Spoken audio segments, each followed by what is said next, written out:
In my experience, people don't actually know what historians do. I mean, they know we talk about dead people. I talk about a lot of dead people, and they know we do research montages. I have spent a lot of time in archives, but other than that, it's all sort of a mystery. I went into history as an undergraduate because I really liked my high school history teacher, and that's it. History was interesting in the sense of it being a collection of facts about the past, but it was more of a means to an end to me. At that point, I dreamt of law school, not history. And with all love and respect to my undergraduate institution, I don't think I came out of my history degree with any true sense of what doing history actually means. Like, people will often joke about how there's nothing left to study, the past is just already there. If you look behind me, you'll see I've got 3 boxes here. They are all full of Canadian history books. The books on my shelves and this shelf here are all Canadian history books.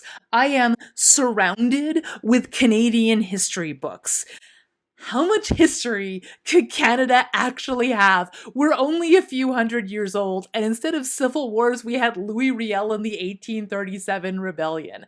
How much there is there? Why is the history I teach so different from the history I learned? And why is that history so different than what my mother learned when she was riding her horse to the one-room schoolhouse in southern Manitoba? This might seem like an odd introduction to a book haul. I went to the Canadian Historical Association's annual general meeting and I bought 4 books. Why does this need an introduction beyond books? They're great. Let's look at some. One of the things I like to point out to my students is that we are the recipients of a public education.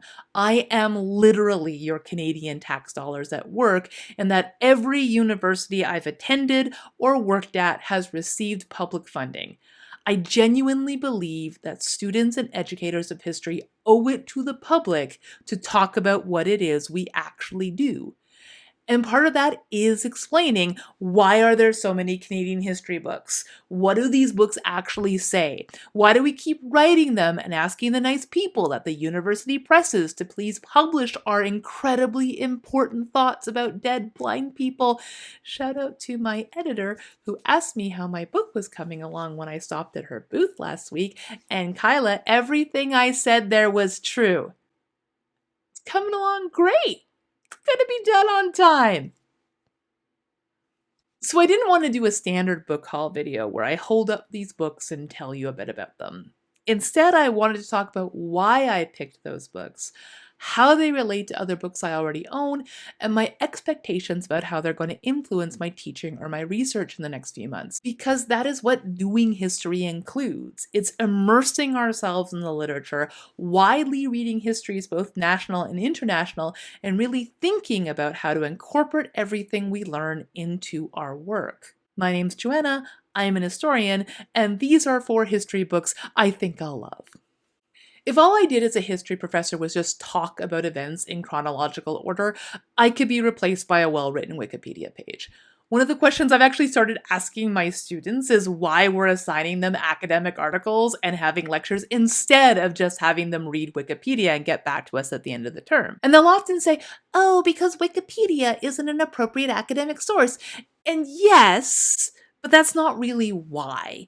Doing history is making an argument and putting that argument into the context of other arguments and in the broader context of the relentless onslaught of time. Wikipedia claims to be a neutral point of view, but it's not. The scholars you choose to cite, the events you choose to highlight, and the language you choose to describe something is in part an argument.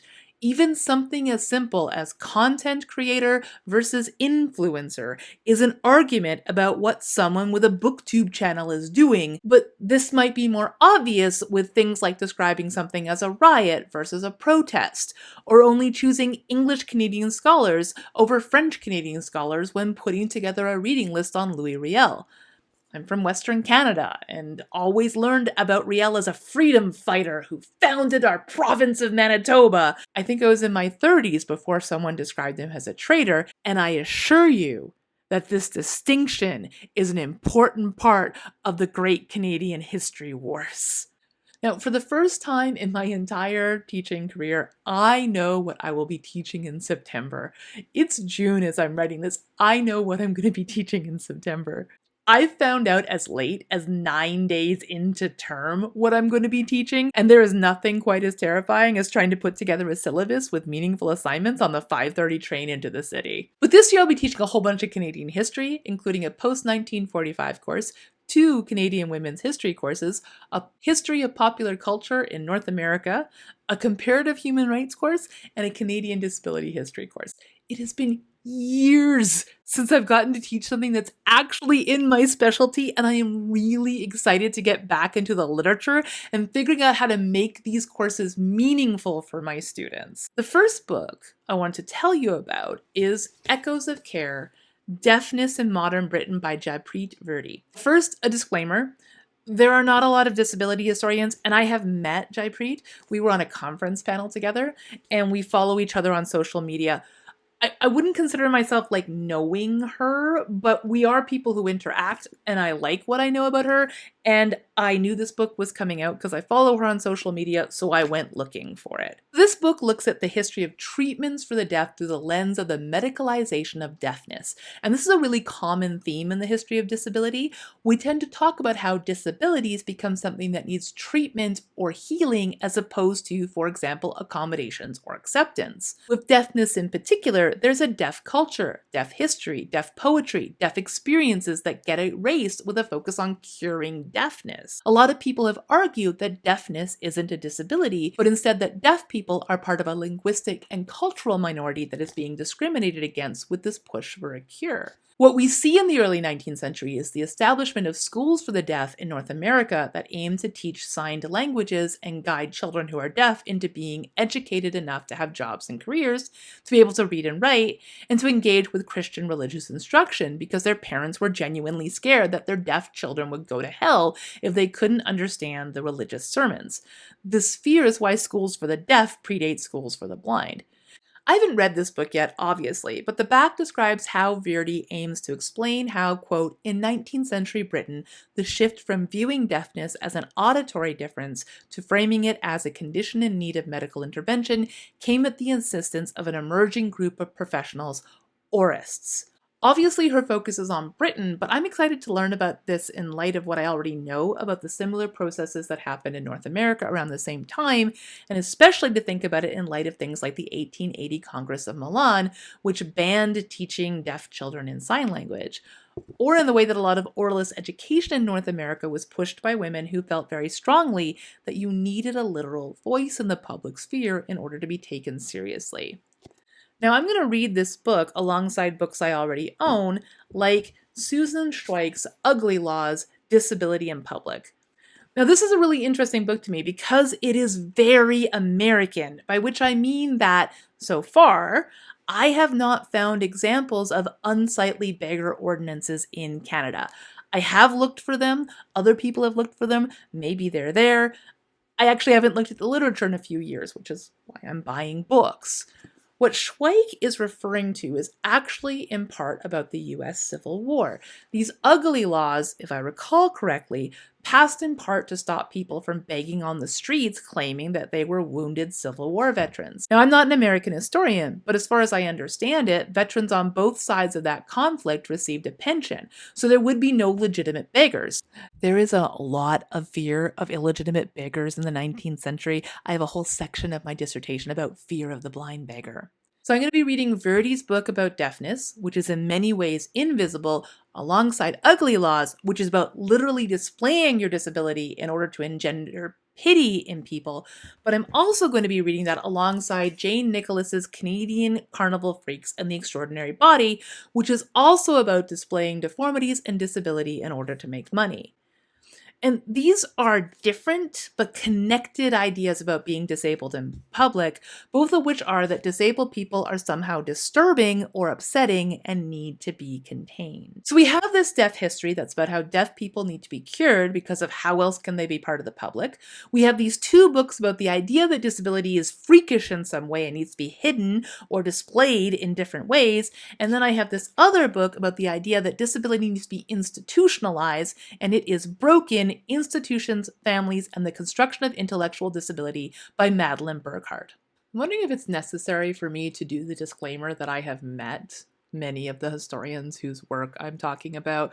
There is only about 1,000 working historians in Canada. Maybe 5 of them do disability history. You can assume I've met all of them at least once.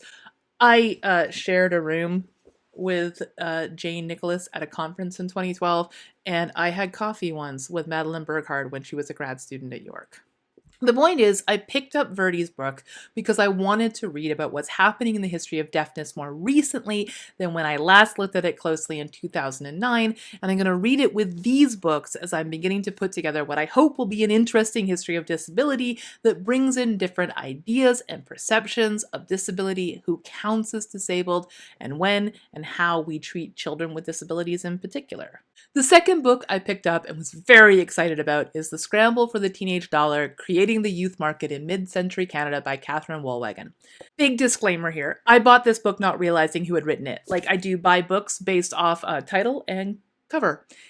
And it's written by someone I have worked with on committees and who I really like as a person and who I will be working at the same university with at the fall, Catherine Woolwagon. This book talks about the idea of the teenaged consumer in the 1930s to the 1950s.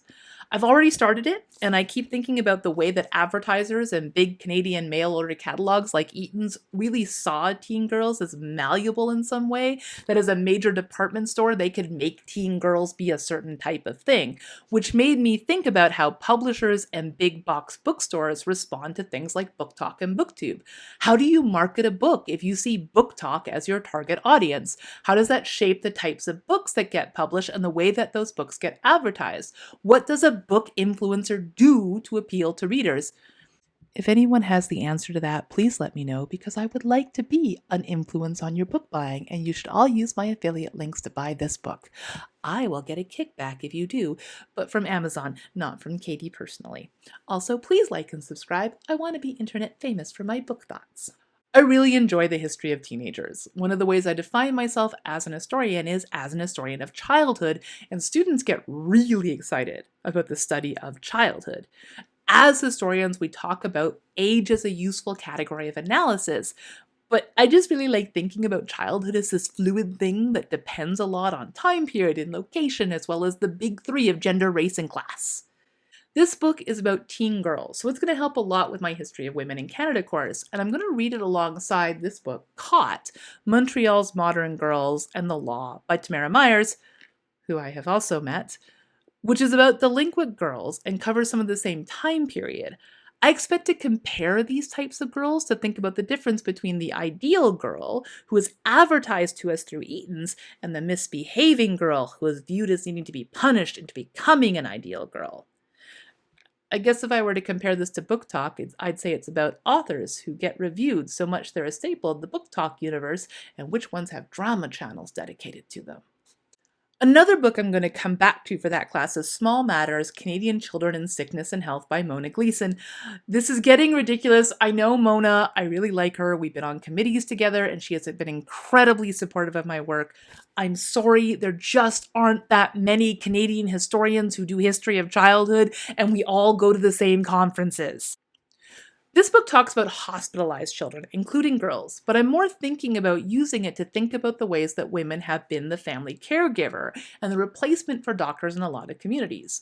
I really like this book. I've assigned it in my History of Childhood course a few years ago because it's really good, and I think it's written in a way that really explains that quote about how age is a useful category of analysis. I hope that I will talk about it more another time. What I'm thinking about with these books and the wide variety of books I have already packed about the history of childhood is using them to get students to think about how being a child is a different experience than being an adult. And I know that sounds incredibly obvious, but if we're talking about the home front during war, how is that experienced differently by children than it is by adults? How was the 1918 pandemic experienced by women and children differently than it was experienced by men? What does this tell us about what it meant historically to be a woman or a girl? How does that change depending upon what race you are? I mean, think about your own experiences during the pandemic. I get really annoyed when people wax poetic about how great it was when we were all making sourdough bread and creating art images for Twitter, because I was working graveyards at a grocery store picking groceries that could be delivered to people and getting very irritated when people would bang on pots at 7 p.m. because I was trying to sleep. Different experiences of the same event. Looking at different ages and looking at the expectations of boys and girls versus men and women can really give us a better understanding of the past and kind of nip a lot of the nostalgia about the past in the bud. The next book I picked up is what is called an edited collection. I don't generally recommend these to non-historians. What they are is a collection of academic articles written around a particular theme. It's like a short story collection, but for nonfiction. So this one, I'm very excited about, is Family Justice in the Archives, Historical Perspectives on Intimacy in the Law. It's edited by Peter Gossage and Lisa Moore. And I've been looking forward to this book for 2 years. I picked it up because that question I asked at the beginning about what doing history is. This is a book about archival research and how we actually find things in the archives that are hidden in some way. We don't just read a bunch of documents and then tell the reader what the documents said. We analyze what is said, what is not said, who is doing the writing, what the things recorded tell us about what mattered, stuff like that. To me, being able to critically read primary source documents in the archives is a major thing I want my students to learn how to do. So I picked up this book to help teach archival research. This book has articles about the Indian Act in Canada and women's property rights, about mental capacity in the law, and about infanticide. Now, I'm obviously not familiar with all of this, that's why I picked it up. Having an edited collection gives me a variety of perspectives and arguments that I can either use to write my lectures or I can assign to students to read. We want our students to read a variety of articles in history because we want them to see how different people use sources to make arguments, and even to show how the same source can shape different arguments depending upon how you look at them. I want to give you an example of what I mean by this. There's a very important book in Canadian history called The Nature of Their Bodies, Victorian Women and Their Doctors by Wendy Mitchinson. Chapter 11 is called Insane Women, Their Symptoms and Treatment. In it, she talks about how women can be forced into institutions by their husbands as a sort of way to get around divorce laws. Divorce in the 19th century in Canada required an actual act of parliament. It was a whole thing. Now, both her and a disability-focused historian, Jeffrey Reume, who was on my dissertation committee, talk about the same woman in their books. Jeffrey's book is called Remembrances of Patients Past, Life at the Toronto Hospital for the Insane. Mitchinson focuses on this patient's experience as a woman being forcibly institutionalized. Reume focuses on her experiences being a mental patient.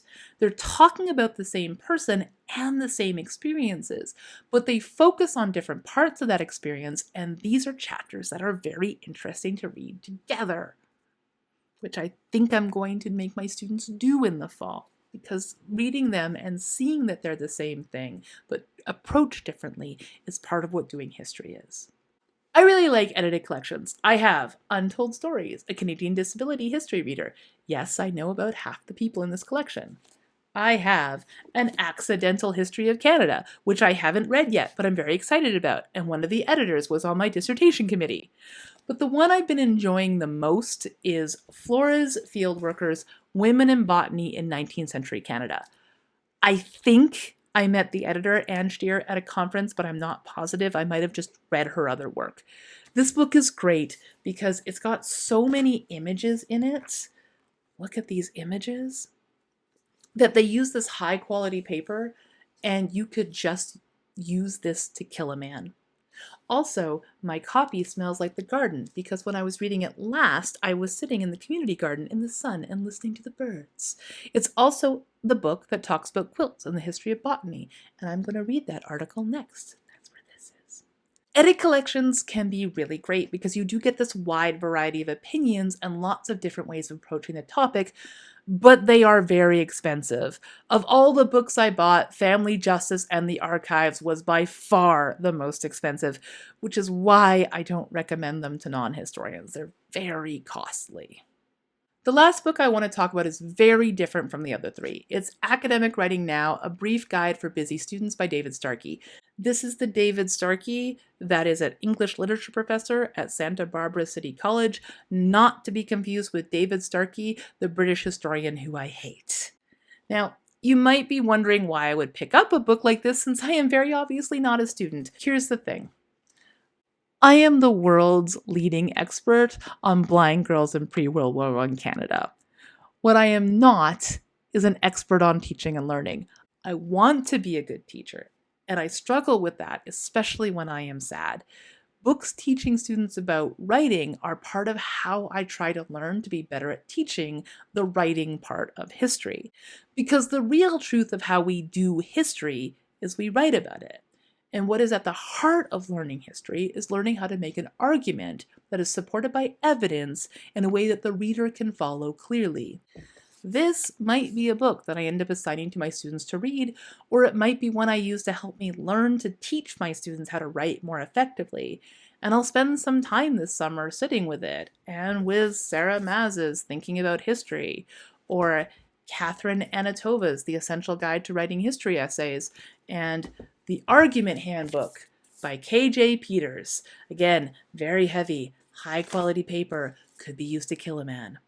I'm really on the fence about assigning a specific how to write history book to my students. On the one hand, I think books like that can be extremely helpful to students in navigating what we as educators want from them. And on the other hand, students are broke and books cost money. So I may use this to guide my own teaching rather than assign it as a text. And we'll see. As much as I would like to continue to talk about books I have not read, because sadly, many of the books going into these boxes I have not read, I do have to keep packing so I can move those books across the country. I do hope to do a proper review of these books later on in the summer since they are also relevant to my teaching and research, but there's a lot happening right now. Until then, take care of yourselves, take care of each other, and tell your pets I said hi.